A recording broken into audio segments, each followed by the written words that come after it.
Some rubbers are made for strength, others for pressure. And then there's silicone.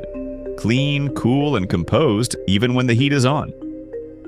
Solid silicone rubber, technically known as VMQ, is prized for its purity, thermal stability, and biocompatibility. Introduced in the mid-20th century, it was developed to thrive in environments where other rubbers fail. What sets VMQ apart is its chemistry. Instead of a carbon-based backbone, it uses siloxane chains, alternating silicon and oxygen atoms stabilized by organic side groups.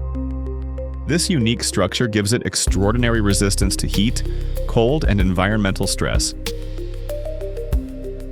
VMQ stays flexible down to -60 degrees Celsius and performs continuously above 200 degrees Celsius, with special grades reaching even higher. It doesn't melt, harden, or crack, even after repeated thermal cycling. It's also chemically inert.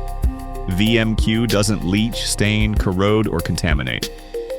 That's why medical-grade silicones are trusted in surgical tubing, respiratory equipment, baby products, and pharmaceutical systems.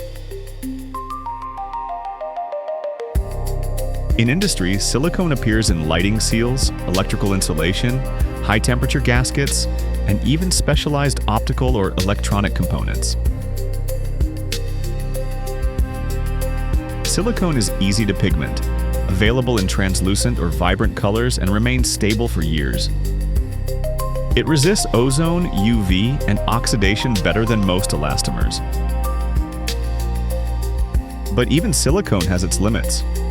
It has low tear strength and performs poorly under dynamic stress, abrasion, or friction. And in oils, fuels, and many hydrocarbon solvents, it swells and degrades. Still, when purity, flexibility, and thermal stability matter most, VMQ remains the material of choice. And when production demands faster cycles, higher automation, and intricate detail, its liquid counterpart takes the stage. Here comes LSR.